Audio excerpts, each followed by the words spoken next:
Good afternoon, Yellow Army, and welcome to the online fans forum, where you are giving you the opportunity to ask questions to the board. In order to give you the most informed answers, Gary is joining us in order to answer some of the questions relating to the players' side of the club. First question then comes from Simon. Can you give a cast guarantee that Torquay United would not have to leave Plainmoor until there is a fit-for-purpose alternative stadium to play football in? Other supporters have asked about Plainmoor sold off or houses being built. Interesting. Okay, well, that's a relatively easy starter. So yeah, I can give a cast iron guarantee. I can do that because it's not possible. So we don't own the stadium. Next question then, coming from Oliver. When Clark Osborne said he wanted a new stadium, why? Okay. And I think we went. I probably went through this 5 years ago. But the club's future and its success really depends on its whole infrastructure. So today, a professional club needs a stadium facility which can operate 7 days a week, can produce income 7 days a week, and that brings funds into the club, which makes the club sustainable. The other thing which is really important, which is we tend to lose sight of it now, is that the public's demands on comfort and viewing and the whole environment are increasing. So their demands are increasing. They expect more. And that's really what you've got to be able to give. Next question comes from John. Can you guarantee us a new stadium will remain in Torquay? And if it becomes clear that a new stadium will not be built, does the club have an alternative strategy, or does the owner have an exit strategy? Okay, so let's split that up. So stadium in Torquay. 100% of our effort is towards that end. Okay, can I guarantee it to be in Torquay? No. But do we want it in Torquay? 100%. So everything we are doing is pushing towards that goal. Next question is, what happens if there isn't a new stadium? I don't think I need to answer that, because there will be one. There is going to be one. So at some stage we're going to make it. We're going to get there. We just need everybody to pull in the same direction. Do I have an exit strategy? No. Moving on to the next question then, from Mark. Reading the interview in the paper, Mr. Osborne is quoted, "I get excited building projects, particularly in the creation of leisure facilities, and I admit I'm an enthusiast for new projects and organisations." Yeah. Could you please tell us of some of the successful projects similar to your plans for Torquay United Football Club that Clark Osborne and Gaming International have overseen? Mark and Simon have also asked, we keep hearing the projects at Bristol Rovers, Reading and MK Dogs Speedway and Poole and Swindon Greyhound Speedway tracks failed, and these clubs have had to leave their home. Can you let us have details, as we do not know all the details? All right. Well, I would say, wouldn't I, but I think all of the enterprises that I've been involved with have been successful. I don't think I've had a failure as such. But we might want to look at various, you've raised various particular stadiums there. So Bristol Rovers, okay? So part of my heart's in Bristol Rovers. I mean, my family are involved in Bristol Rovers. I've been involved in Bristol Rovers since I was a kid. Was I responsible for Bristol Rovers leaving Eastville? No. Did I want Bristol Rovers to leave Eastville? No. When they left Eastville, and I'd take up probably most of the time available to tell you the circumstances, but the board changed when they left. The football club took the initiative that they wanted to leave. And when they did that, and they wanted to leave for financial reasons, and they wanted the money that was available to them if they left. So that's the truth of the matter. The board actually, when they left, after they left, didn't last very long. The club, as we all know, went to Bath. And I was actually part of the team that negotiated that deal with the new directors. The club then went to where it is now, Bristol Rovers, into the Memorial Ground, which was the rugby club's ground. And guess what? I was part of that process. So, do I feel responsible for Bristol Rovers leaving? No. I think I've done a lot in the background to assist that situation because it's mine. I don't feel a responsibility, it's just naturally what I do.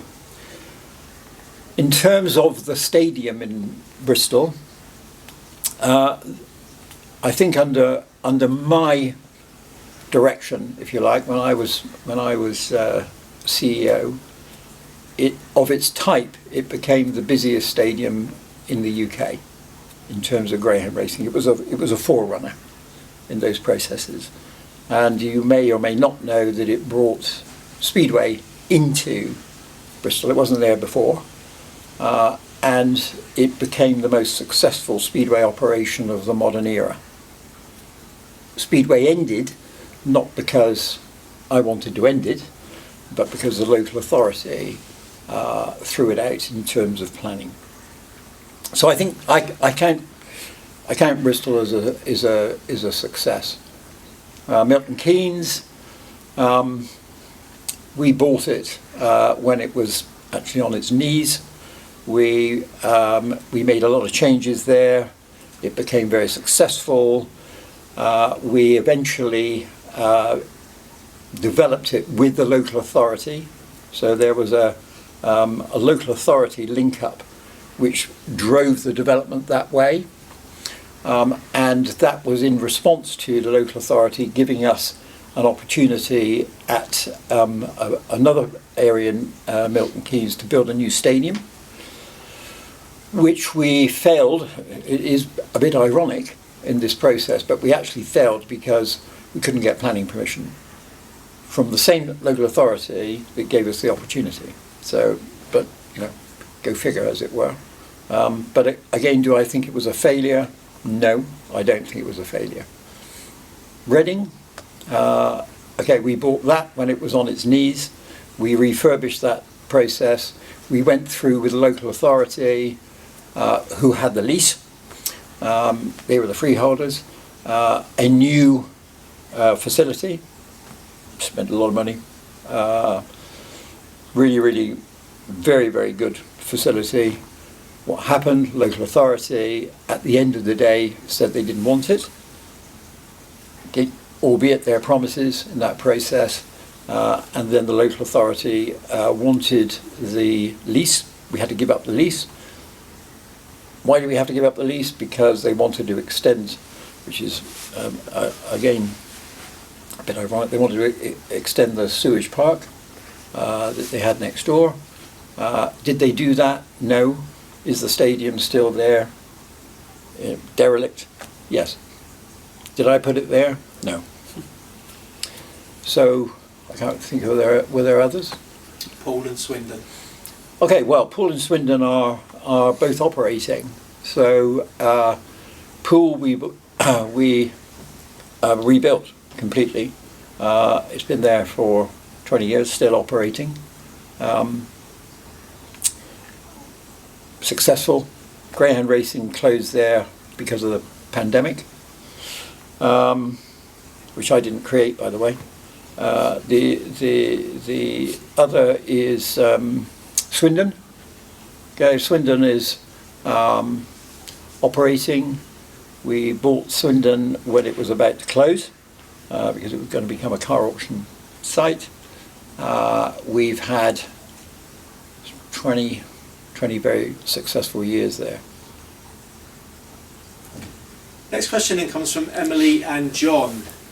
What are the timescales for the new academy and why in the future when it can be set up now? Sam also asks, is when we have an established academy with its own infrastructure capable of competing regional so local talent is not lost? Okay. Mel, would you like to start? Yep. Good. We do have a youth academy. When Clark and George and Gaming International took over, it was part of their vision to set up a youth academy.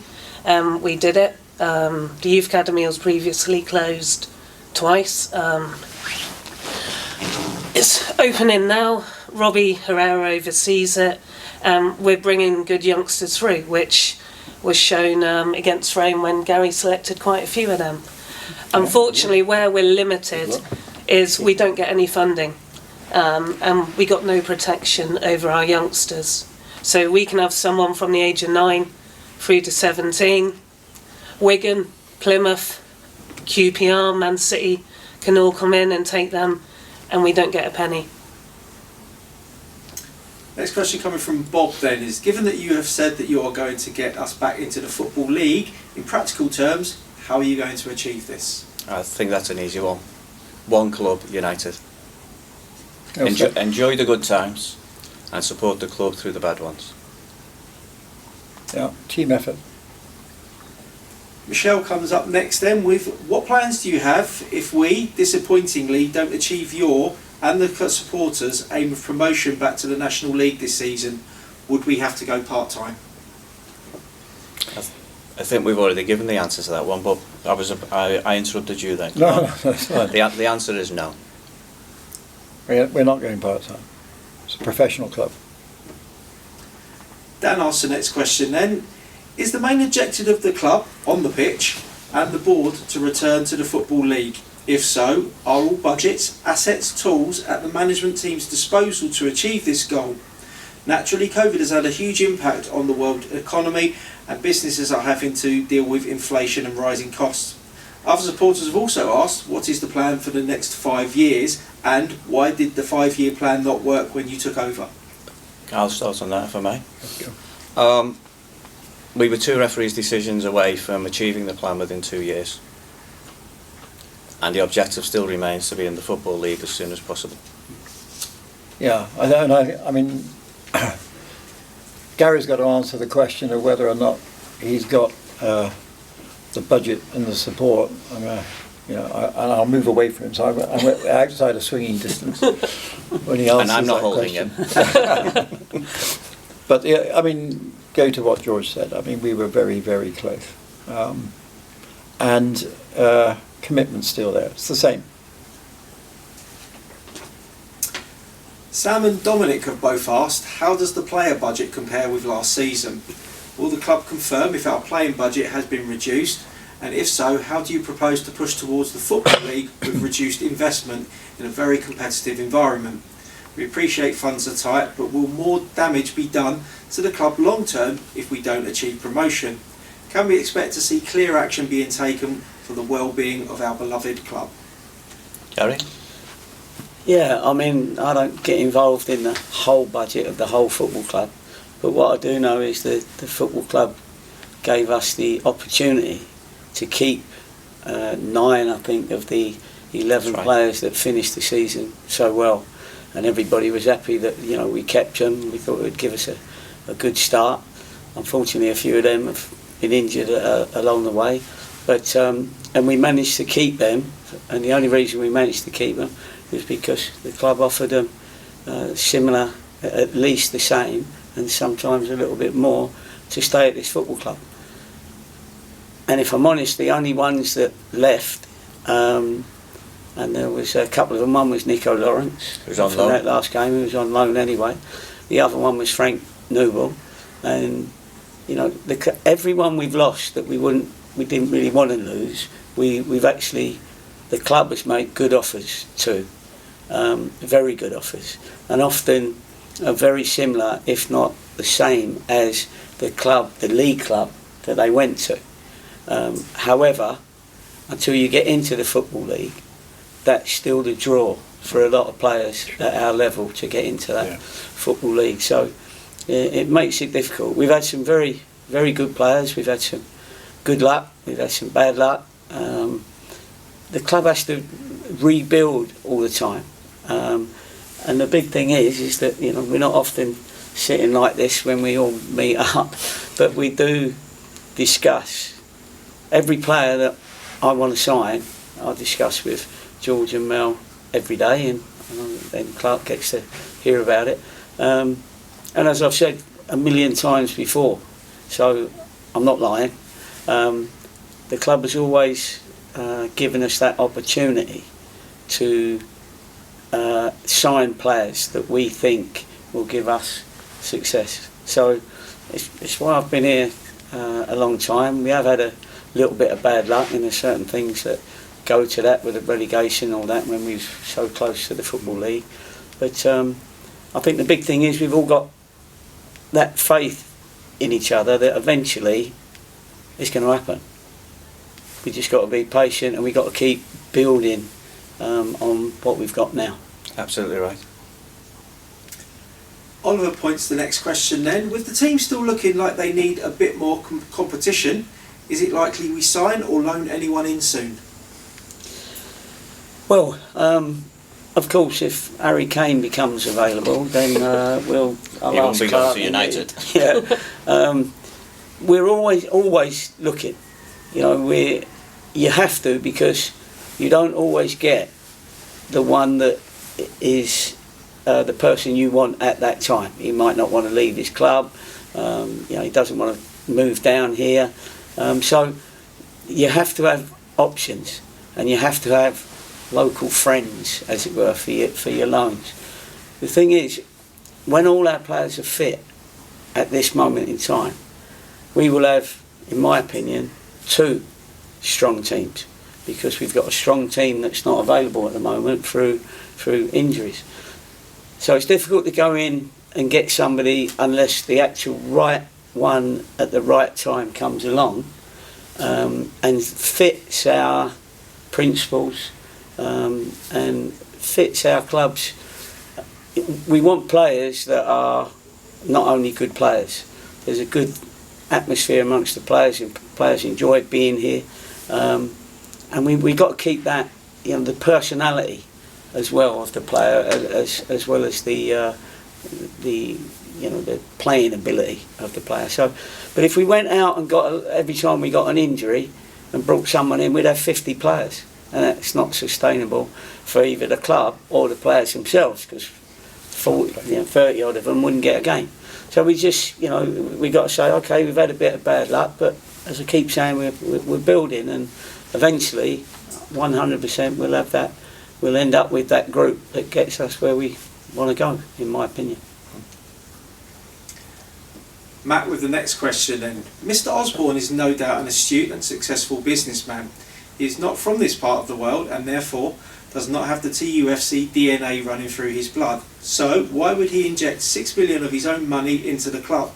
I certainly wouldn't do that unless I had some form of an objective, and I am a passionate supporter of the club. So why would someone who doesn't have that link do so? It doesn't make any sense.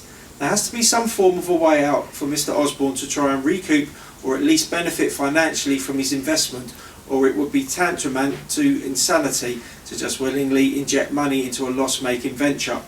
Please just be honest with us. I think you would be surprised at how many supporters would understand. Mrs. Osborne. You sound like my wife. I'd like to assist you with the answer, Clark, but it's one for you. It does sound like my wife. Is it insanity? Yeah, I guess. I mean, I gave an interview not long ago in which I explained how I arrived here. So, you know, I wasn't out there searching for a football club. I wasn't searching for the, you know, some say the glory and the position and the publicity that goes with it. Far from that. So I arrived here by a set of circumstances. I think, and we're all different. I mean, for me, I saw not the opportunity, the whole process of this club and its potential future, I became enthralled with that process. And you're absolutely right. I'm not from this area, although I have spent time in this area long before I was involved with the club. And I am of a character, good or bad. If you speak to my wife, it's bad. Then I get very enthusiastic around projects. I get very enthusiastic about people. I get very enthusiastic about teams. I get very enthusiastic about making things and making things happen.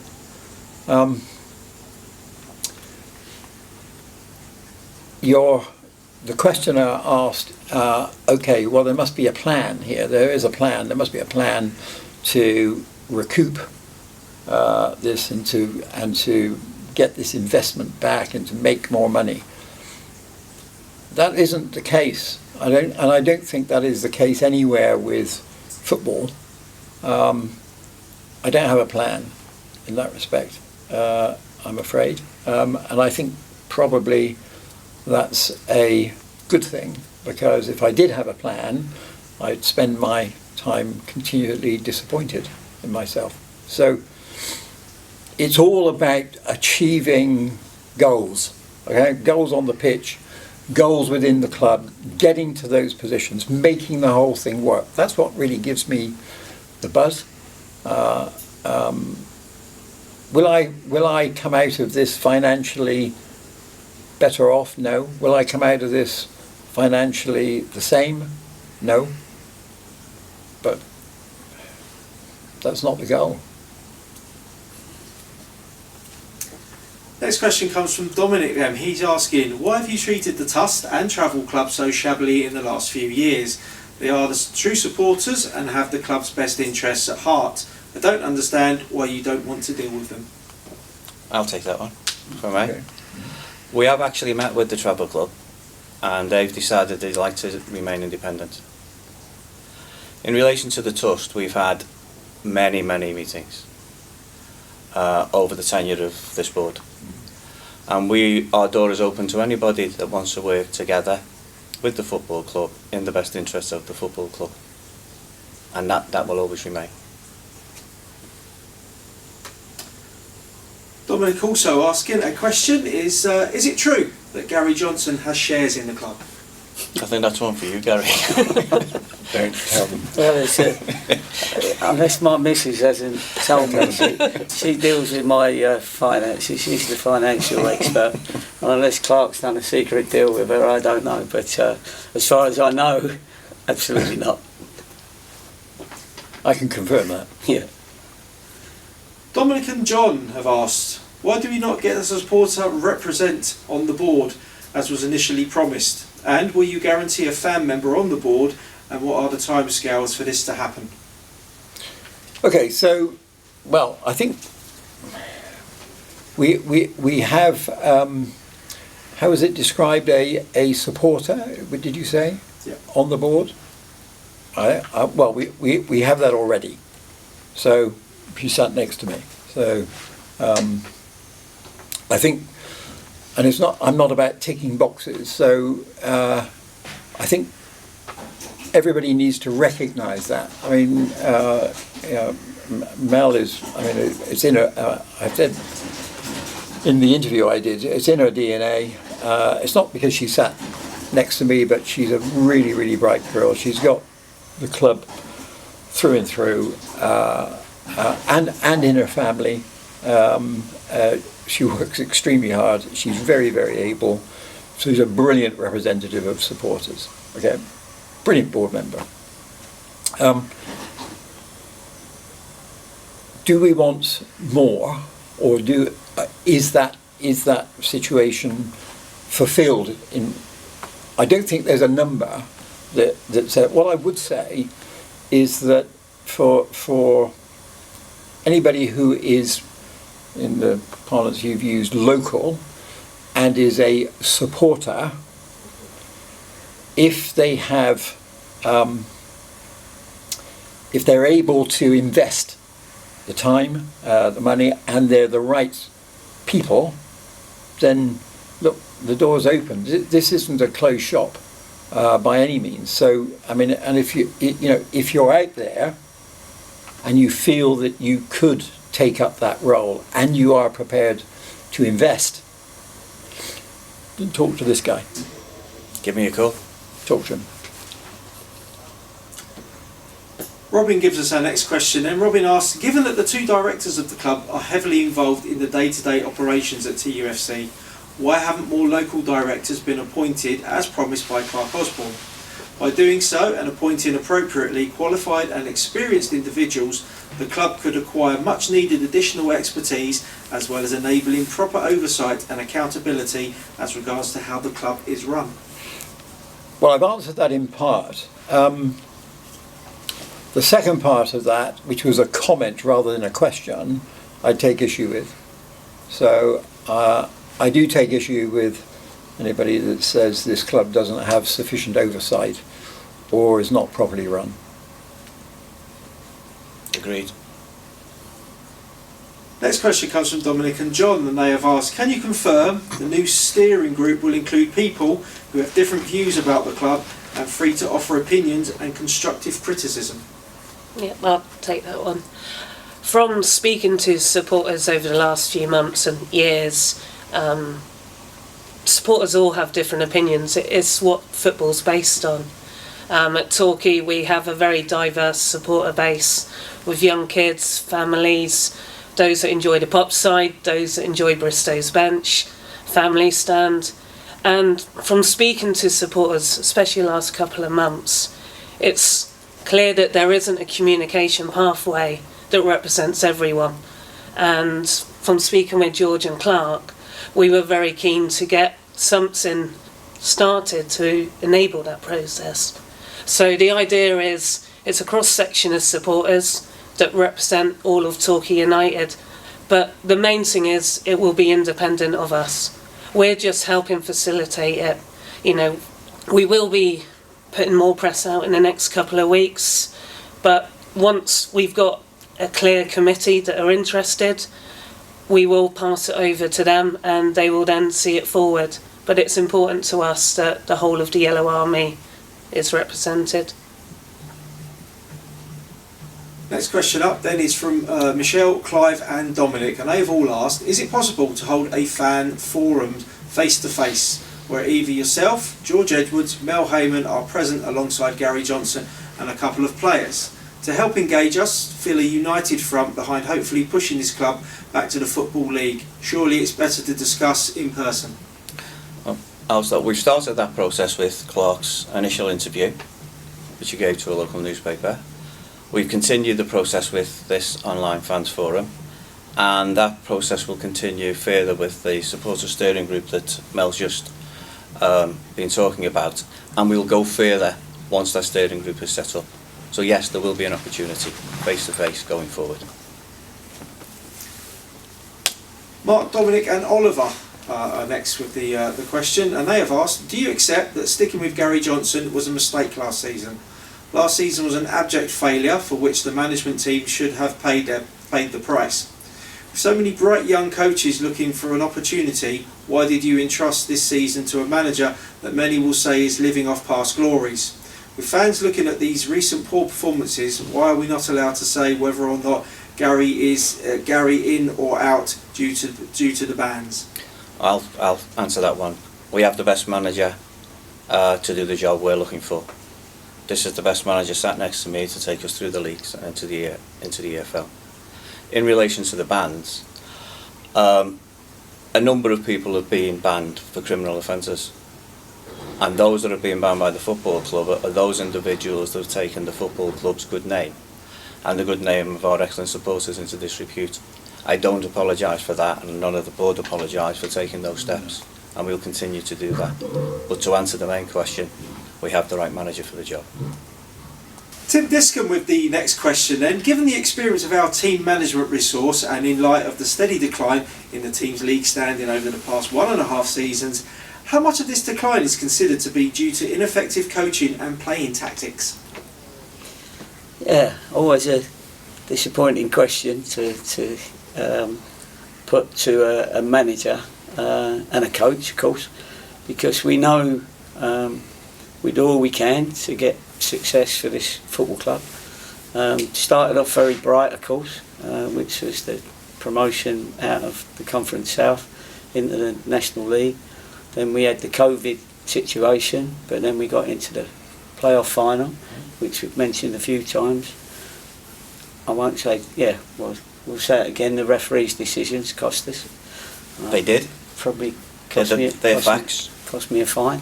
And then we what did we end up? 10th, I think, 11th and then 10th, something like that, in the 2 other seasons.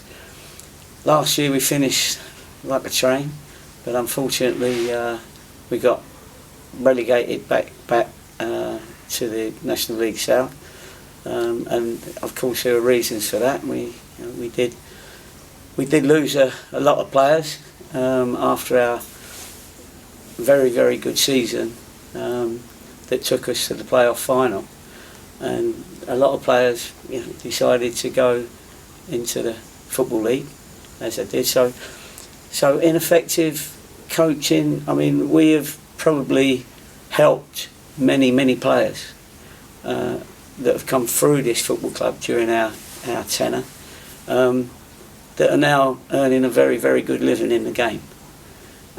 Unfortunately, there'll always be teams above us, unless you're Man United, Arsenal, whatever it is, that can entice them away.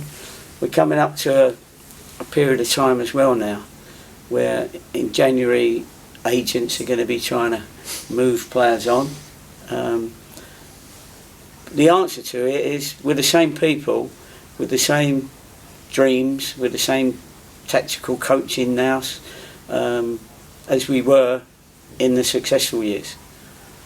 But Mourinho, Pep, not so much Pep because he does, but they don't win the leagues every year, and you lose players, and whatever league you're in, you're going to lose players, and so there's always a little bit of peaks and troughs at every club.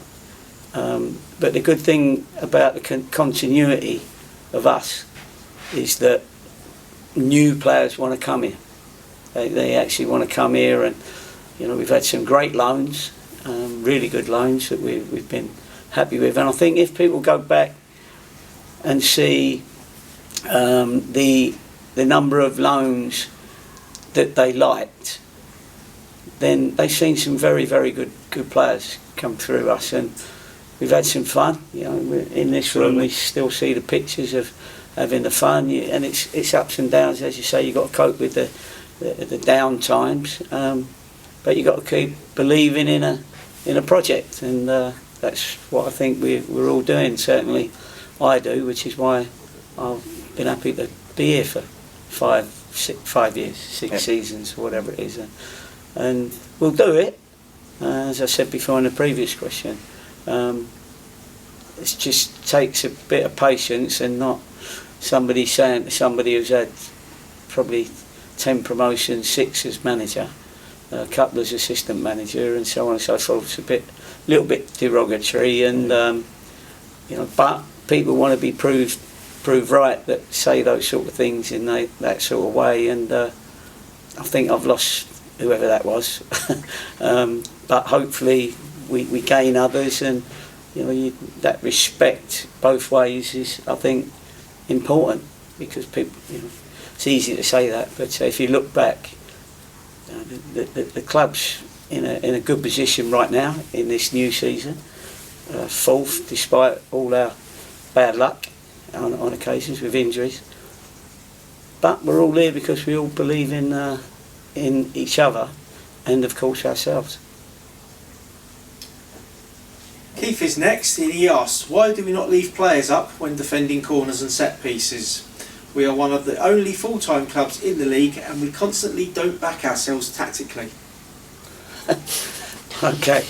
The reason why that's an interesting one is because we have an analyst who's top quality, Louis Birkinshaw, and we ask him every so often to tell us where the goals against come from, how many corners we letting in, how many corners we scoring, How many set plays do we? Where are those problems coming from? Is it a certain side? Is it in the middle? Is it at the back? And we've done the corners. Now, what he's saying is that because we struggle, we should put one up the top. Now, some teams will do that. We have done it, and we've had one up there. Sometimes we have two, sometimes three.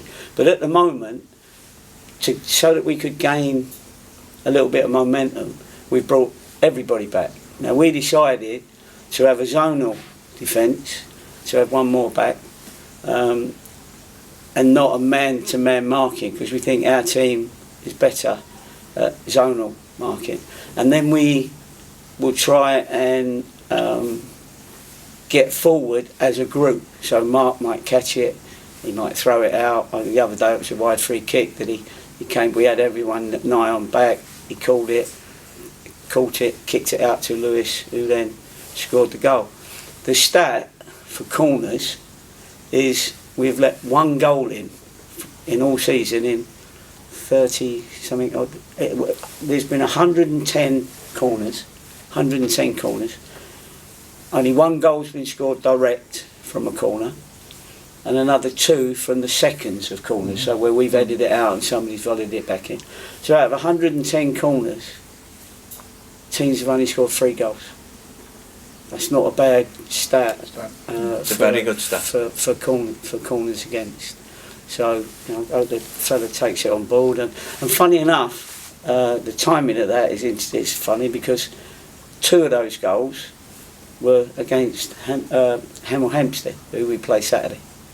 So we've done that, sort of try to do that extra little bit of work on, what they do, as we do all the time. We're very hard working on our tactics for those things now.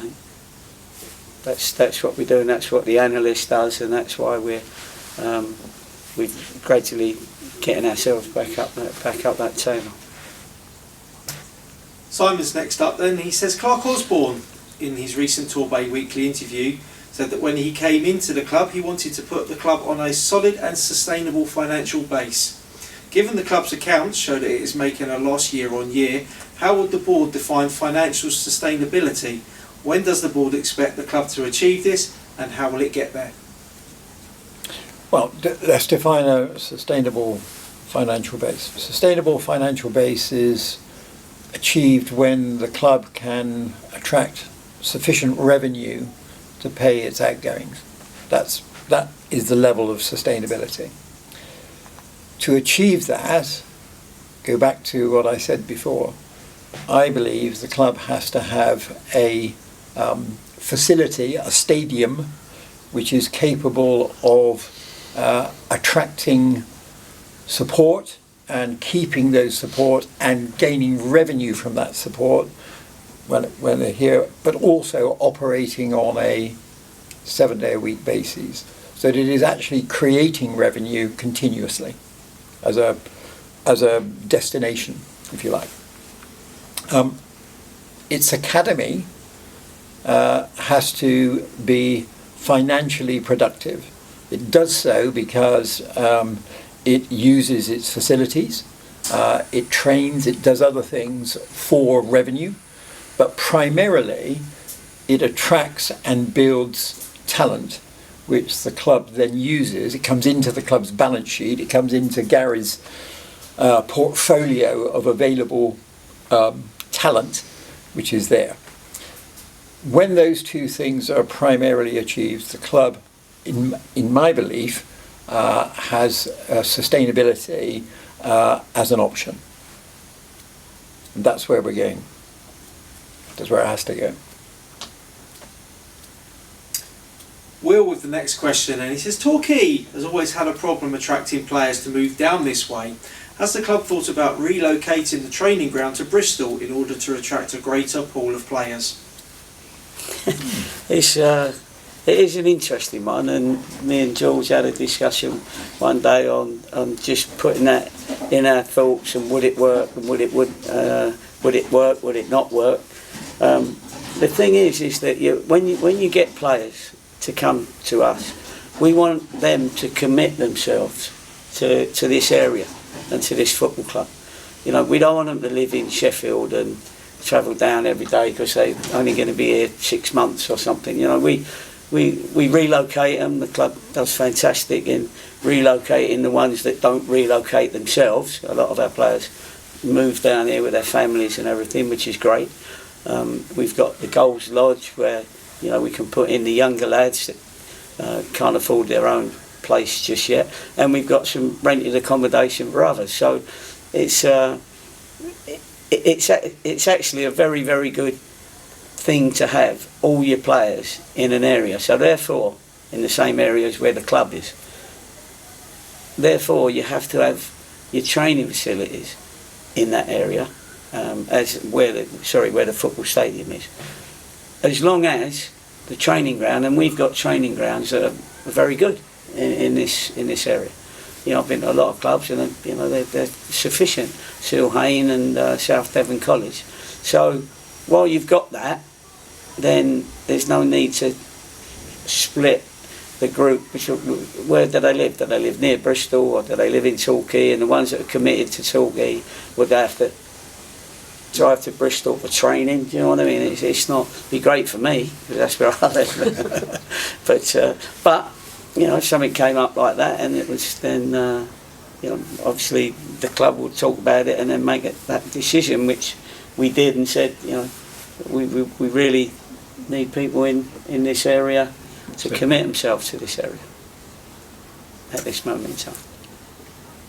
Steve is next then, and he says, please can I ask why when taking a player on loan, the details of the loan are rarely made known to the fans these days? For instance, it would be great to know how long the loan has been initially arranged for. Yeah, it's a delicate one, because it's like when I do press conferences. Sometimes you'd like to tell supporters something, but you can't, because it's allowing other clubs to know some of your secrets. You know, like for instance, if you loan somebody, it's often a young player that it's his first loan, and it's the first time he's come into men's football. If he turns out well, and you've only got him on 28 days because you're guessing a little bit as to how he's going to cope with it, and everyone knows that it's 28 days, not just the supporters, but other clubs know that. So they could come in and nick him pretty quick.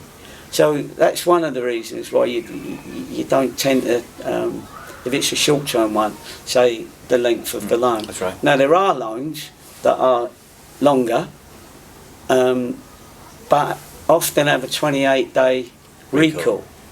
So sometimes their home club wants to take them back because of injuries and that after 28 days. They can't do it within that 28 days. And sometimes we say, look, it didn't quite work out for him. Would you mind taking him back? And they have to agree to take him back. But after 28 days, you know, we can carry it on if they're happy. And most of our loans have been successful. If you look at our loans and where they all are now, we've had some fantastic loans and some good players, which unfortunately we wasn't able to, you know, to keep as ours, because they've all gone on and playing in the Football League now.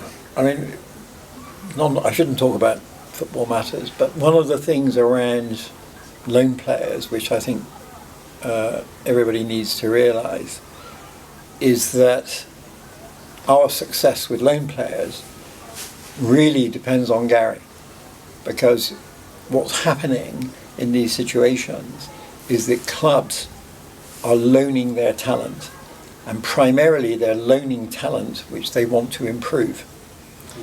They only place that talent with coaches that they trust and they know have a reputation and the ability to improve that talent. So when you look at that capability and you look at the performance of a coach and a manager, in Gary's case, you know, we benefit, the club benefits greatly from that reputation. That's right. Yeah. Oliver wants to know, if we don't go up this year, what is your plan of action for players who are clearly a bit too good for for the club, and he names Aaron Jarvis, Kevin Dawson and Mark Holstead. Can I just start by answering? Yeah, That's a go very on. interesting question, because Gary has taken some criticism about recruitment. Nobody is too good for this club. Nobody.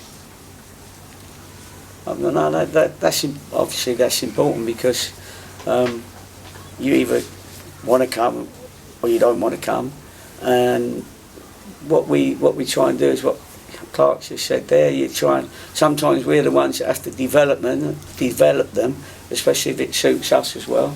It puts some good players in the shop window for people, unfortunately, but also it puts them in our supporters' shop window. And as I say, we've had more good ones than not so good.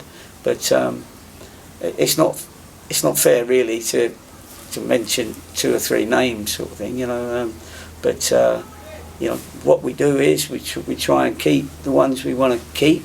We move on the ones that we don't. And if somebody with a famous name becomes available and he wants to come, then we'll always discuss it. But yeah, it's something that is a difficult question to sort of quite answer. Sure. John, Andy and Neil, they have asked, please can you explain the no cash cards at the turnstiles? Why do we actively discourage pay on the day support? Surely we should take all steps to encourage casual supporters and consider letting supporters pay on the gate like many of our opponents in the National League South. This would encourage more people to attend games at Playmore. Can I leave that one with you, Mel? From someone that actually worked a turnstile once, I know our turnstile operators are very happy not to have cash on the turnstile. But it was actually brought in during COVID, when George and I spent hours, days doing the new ticket system with social distancing. You know, there was a lot of time and effort that went into those times. When we introduced the no cash at turnstile, a lot of season ticket holders are really happy about that. They've come up to me and said, it's brilliant, Mel, we don't have to queue. They can just go in, especially some of the elderly, because they're still worried about germs. They can go through a turnstile, scan their ticket and they go in. There's no queues, they haven't got to deal with cash, and it's a lot easier. The younger element and some of the mature, they still like a beer before the game, and they love being able to come up 5 to 3, they can just walk in. Whereas I know from history, sometimes the queue has been right down there. We don't have queues anymore. You got to look after the majority. I know there's some people that don't like technology. Lorraine in the shop, she actually has around a dozen people that come and see her each week. She sorts their ticket out for them, has a good catch up with them in the shop, and they're fine. So we do cater for all. Also, we have got a ticket office that does accept cash or card right up to kick off. So it works. Chris, Michael and Matthew have all asked about the lack of progress regarding the stadium and any update on whether Torquay Council are willing to assist on relocation plan, or has the club engaged with Torquay Council officers and councillors to explore their interest in the redevelopment of Playmore and a new stadium for the club since the new administration took power in May this year? I'll start there if I may. The club have met with the old administration on many occasions on a regular basis, and have met with the new administration recently and just shortly after they were appointed. We have a very good relationship with Torquay Council, and they are working with us to answer the question.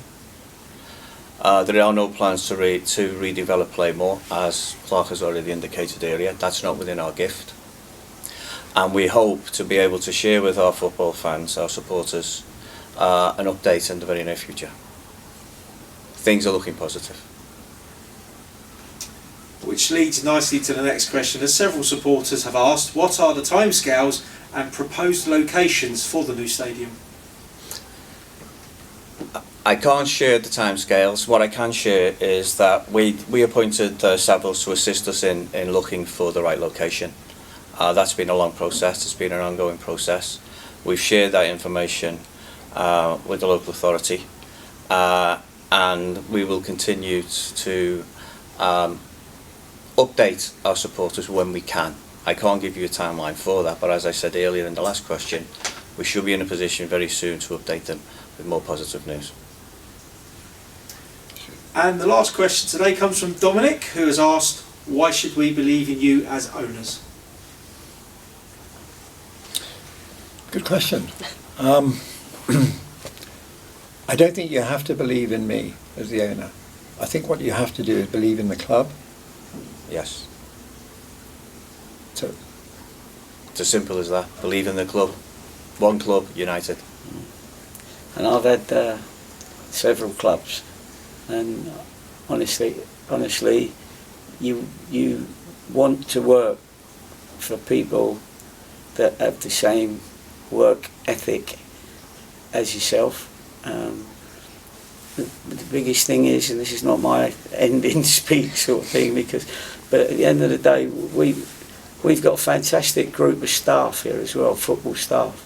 indeed. Yeah, and with Downsy especially as my assistant, and every single one of them, everyone that's associated with our group, give everything to the football club, and that's why. So we're all of the same. There's nobody cheating. There's nobody nicking a living. We're all trying to do the best for the football club, and that's what makes it united and make it even more united when everything comes together. And that's the same for the off the pitch team. Yeah. We are one team. It just so happens that we have a football team in that team. Yeah. We are as one.